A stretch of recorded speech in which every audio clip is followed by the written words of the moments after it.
Hey guys, welcome back. As you may or may not have noticed, I've changed my YouTube name back to its original name. Originally, when I first signed up for YouTube, my name was JP Cryptid.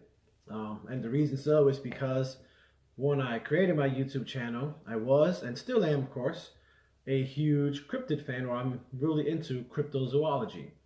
Now, at a certain point, I switched over my YouTube channel after I created a second Instagram page, Splendid Betas.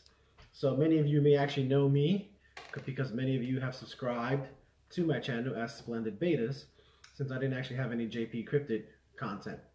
During the course of the Splendid Betas, I only posted one video on cryptozoology. It was actually like an unboxing that I did for some cryptozoology books. I have since gone a little bit away from Splendid Betas. I mean, I still have the Instagram page. You can still check me out there.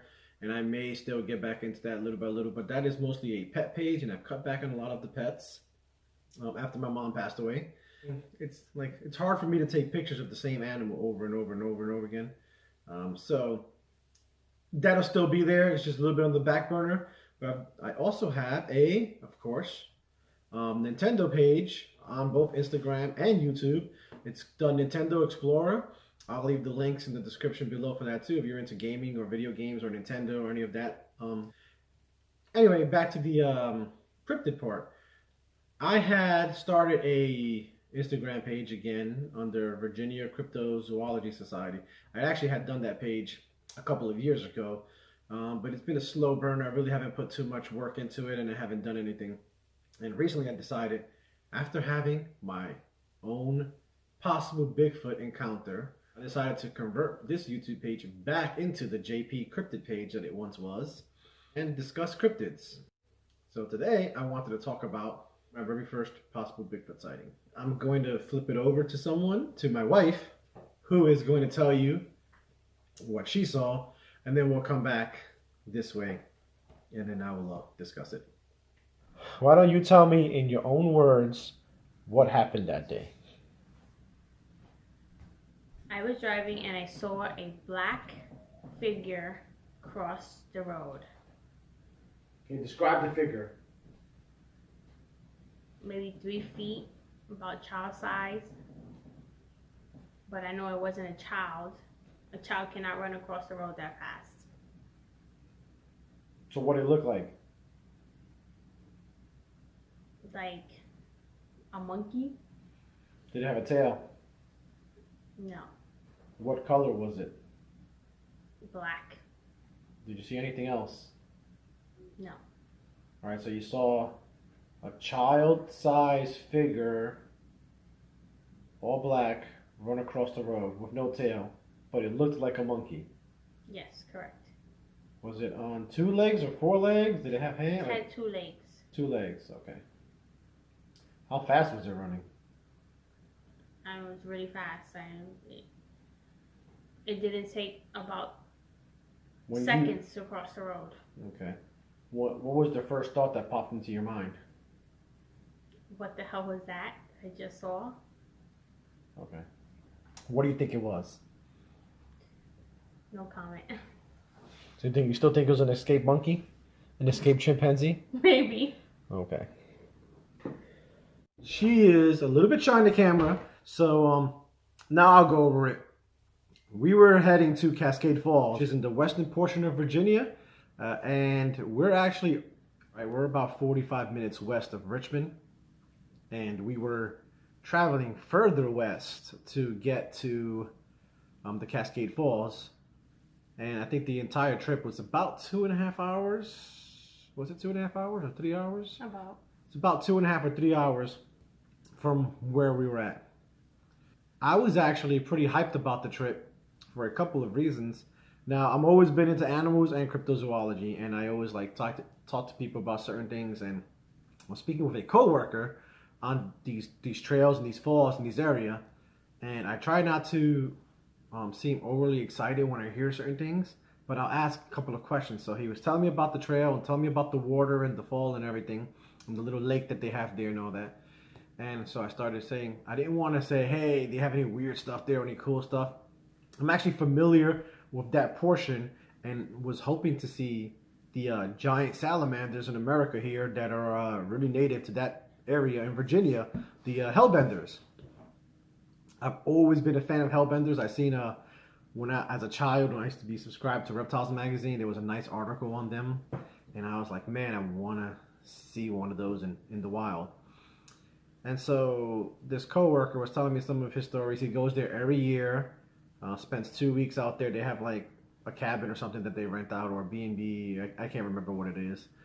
They rent something out. They stay there for 2, sometimes 3 weeks, and they do a lot of swimming and everything. So I was asking them, hey, how is it with it? Is it safe? Is there anything? I don't want to come out and like lead a person. So I'm like, hey, is there anything cool there? Like, do they have, like salamanders and stuff? And so sure, he says, yeah, they've got these really big salamanders, and I know what he was talking about. So we got into that a little bit. Then I was a little bit concerned. I wanted to make sure the water was safe, so, for the children. So we talked about how safe it is, what do you need?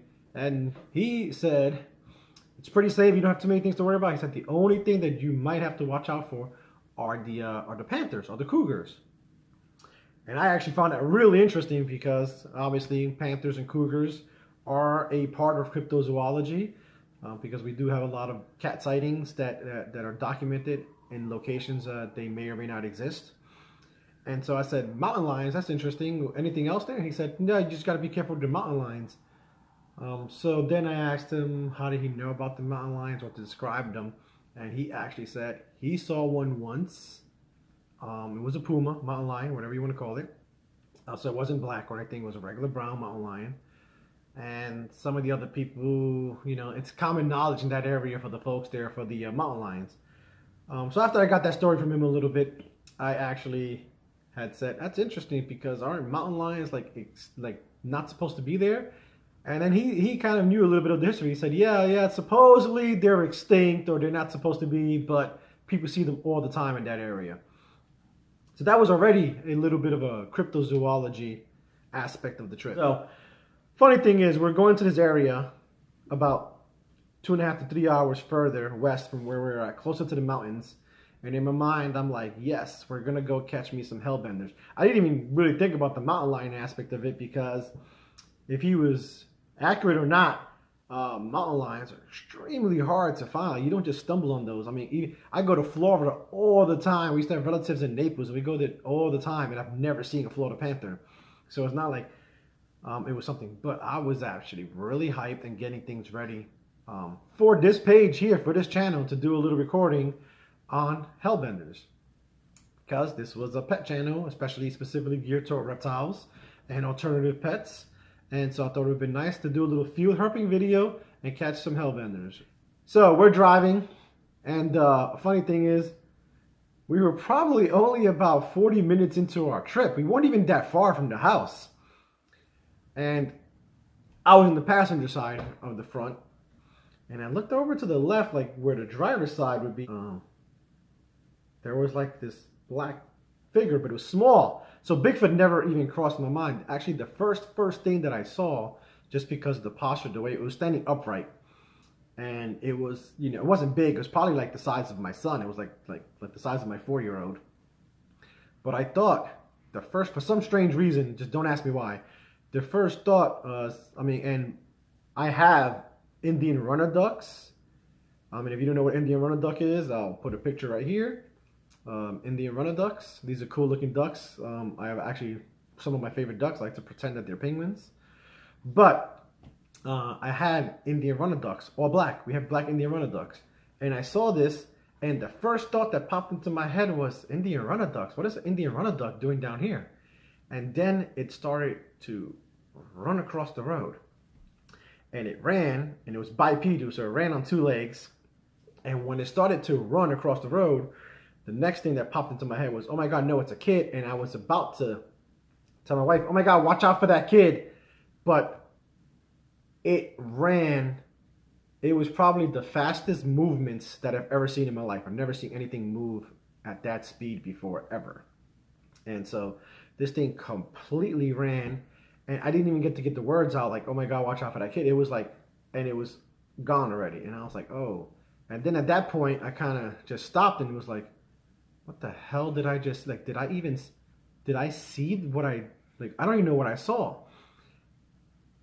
to the point that it was this startling, okay? I was so startled with this that I actually thought or began to think that I hallucinated something. Like I didn't see anything. So mind you, I hadn't said a word yet at this point. I was just kind of was up a little bit, and then I sat back, and then I was like, did I see something? Was there actually something there? Did I just like imagine something in the road? Like what? So then I look over, because I was going to ask, hey, did you just see something cross the road? It's like she's already a light-skinned girl. She's really light-skinned, but she looked like a ghost. She was completely white. Her eyes were wide open. She just had this look, and I didn't even have to ask. When I looked over, about to ask the question, I saw her face. I saw her face and her expression, and I knew that she saw something. So now we get back to the, I don't want to lead or say anything that might change the questions. So I was kind of a little bit like, hey, did you just see a, then I kind of like stopped because I didn't know how to ask it. I didn't want to ask a leading question again.